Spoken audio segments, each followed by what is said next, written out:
7 between తీసుకుంటానండి. Main నేను యోగా చేస్తాను. యోగా వాళ్ళు ఖచ్చితంగా చెప్తారు 8 లోపు డిన్నర్ తీసుకోండి, మ్యాక్సిమం 8:00 అని.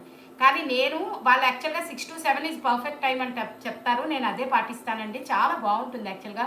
ఒబిసిటీ ఉన్నవాళ్ళు మెయిన్ 7 దాటాక ఫుడ్ తీసుకునే కన్నా 6-7 బిట్వీన్ తీసుకుంటే మంచి, అసలు యాక్చువల్గా ఇది మానేయండి అది మానేయండి కన్నా ఫుడ్ తీసుకునే టైం ఆ 6-7 బిట్వీన్ కనుక మెయింటైన్ చేస్తే మంచిగా తగ్గుతారండి. మెయిన్ ఒబిసిటీ చాలా బాగా పనిచేస్తుంది. అది చాలామంది నేను చెప్పిన తర్వాత చేసి కూడా నా ఫ్రెండ్స్లో వాటిల్లో కూడా చెప్పారండి బాగా పనిచేసిందని. జస్ట్ చెప్తున్నానండి. మెయిన్ మనకు ఉంటుంది కదా, ఇంత వెయిట్కి ఇంత హైట్కి ఇంత వెయిట్ ఉండాలని చెప్పి అవన్నీ కూడా చాలా బాగా కుదురుతాయి ఈ టైంలో పాటిస్తే. మెయిన్ రాత్రిపూట డిన్నర్ 6-7 బిట్వీన్ మాత్రం ఖచ్చితంగా ఒబిసిటీ ఉన్న వాళ్ళనే కదండి, అందరం కూడా పాటిస్తేనే మంచిది.